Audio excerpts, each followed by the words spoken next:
पेट के लिए रोटी या देश के लिए मोदी दोनों अच्छे हैं। मेरा एक ग्रुप डी का पेपर दो और आपको पता लगे एग्जाम लीक हो गया, फिर आप क्या करोगे? आपके पास मन में कैसी बीतेगी? सरकार की कोई भूमिका नहीं है एग्जाम के अंदर। एग्जाम लीक हो गया, सरकार की भूमिका नहीं है, इसके अंदर स्टेट की भूमिका है। 2024 में आप बैठकर बात कर रही हैं तो 600 रुपया का तो सिलेंडर रहेगा नहीं भाई। समय के साथ सब कुछ चीजें परिवर्तित, कमाई भी तो लोगों का उस हिसाब से बैठा है। एवरी ईयर बढ़ रही है ना इन्फ्लेशन रेट। तो बॉन्ड वाला जो अभी मैटर है, संजोग है कि बीजेपी की बात मत करो, पहले तो कुछ था ही नहीं कांग्रेस के राज में। बॉन्ड्स अभी आए हैं। ये तो किस्मत अच्छी है कि बीजेपी की सरकार है, नहीं तो बॉन्ड्स अभी आए हैं। किस्मत किस्मत और बॉन्ड्स के अंदर कुछ लूप होल्स हैं जो फुलफिल की नीड है उसके अंदर।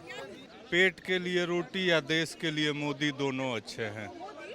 हाँ। मोदी पेट के लिए रोटी या देश के लिए मोदी दोनों अच्छे हैं। तो देश के लिए मोदी क्यों? क्यों जरूरी है? आई ठेला वाले भैया है ना, आई कमा रहे हैं ना, खूब कमा रहे हैं पैसा। अगर मान के चलिए कि ये अगर जिंदगी जीना चाहते हैं गांव में तो इनको 5 किलो आटा, बढ़िया मकान, खाने को सब कुछ मिल जाएगा, कोई चिंता नहीं। अरे महंगाई हो गया भाई साहब। पहले जो साग सब्जी खरीदते थे, आलू 4-5 रुपए किलो में, आज सुनिए बात सुन लीजिए, 4-5 किलो रुपए में आ जाता था। लालू यादव, नीतीश कुमार। 2014 का जो चुनाव हुआ था वो किस मुद्दे पर लड़ा गया था? महंगाई तो उसी समय से बढ़ रहा है। आपकी स्मृति ईरानी सड़क पे बैठी थी सिलेंडर ले। कोई दिक्कत नहीं, महंगा होगा तो बैठेंगे ही। देखिए महंगा उस हिसाब से, सस्ता भी तो हुआ है चीजें। किस लेवल का आप सस्ता चाहती हैं? 2024 में जी रही हैं और 69 रुपए का आप सिलेंडर नहीं ना चाहती हैं? चलेगा, जितने भी रुपए का हो चले। आप ये बताइए कि 2024 में आप बैठकर बात कर रही हैं तो 600 रुपया का तो सिलेंडर रहेगा नहीं भाई। समय के साथ सब कुछ चीजें परिवर्तित, कमाई भी तो लोगों का उस हिसाब से बैठा है। एवरी ईयर बढ़ रही है ना इन्फ्लेशन रेट। तो जी 2 साल तैयारी किया मैंने यूपी एग्जाम के लिए, यूपी कांस्टेबल के लिए। मैं हरियाणा से हूँ, मेरा एग्जाम सेंटर आया था लखनऊ। मैं लखनऊ गया एग्जाम देने, रेल से गया, आया भी रेल में, जर्नल डिब्बे में गया, जर्नल में ही आया। 3000 रुपये कम से कम मेरा खर्चा आया वहाँ पर। और मैं आया, मेरे को पता चला एग्जाम लीक हो गया। अच्छा मैडम ये बताइए, लीक हो जाए, हम कह रहे हैं कि क्राइम को आप नहीं रोक सकते। आप किस चीज़ की तैयारी कर रहे हो? आप किस चीज़ की तैयारी कर रहे हो? Railway group D. Railway group D का पेपर दो और आपको पता लगे एग्जाम लीक हो गया, फिर आप क्या करोगे? आपके पास मन में कैसी बीतेगी?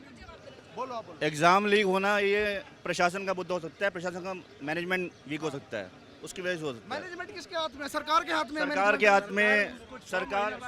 सरकार की कोई भूमिका नहीं है एग्जाम के अंदर। एग्जाम लीक हो गया, सरकार की भूमिका नहीं है, इसके अंदर स्टेट की भूमिका है। और दूसरी बात यह है, सेंटर में बैठा राजा पूरे देश का है ना सर। जितने भी घोटाले हुए हैं किसके राज में हुए हैं? 50 साल में कांग्रेस के राज में। और अभी इलेक्ट्रल बॉन्ड पे जो चल रहा है उस पर आप क्या कहना चाहेंगे? फिर 500 रुपये एग्जाम फीस थी, पेपर भरने के लिए 500 रुपये थी। 50 लाख बच्चों ने पेपर भरा, 2 अरब पैसा आ गया सरकार के पास, अब वो इलेक्शन में लगेगा। बॉन्ड का जो सिस्टम आपने बॉन्ड वाला जो अभी मैटर है, संजोग है कि बीजेपी की बात मत करो, पहले तो कुछ था ही नहीं कांग्रेस के राज में।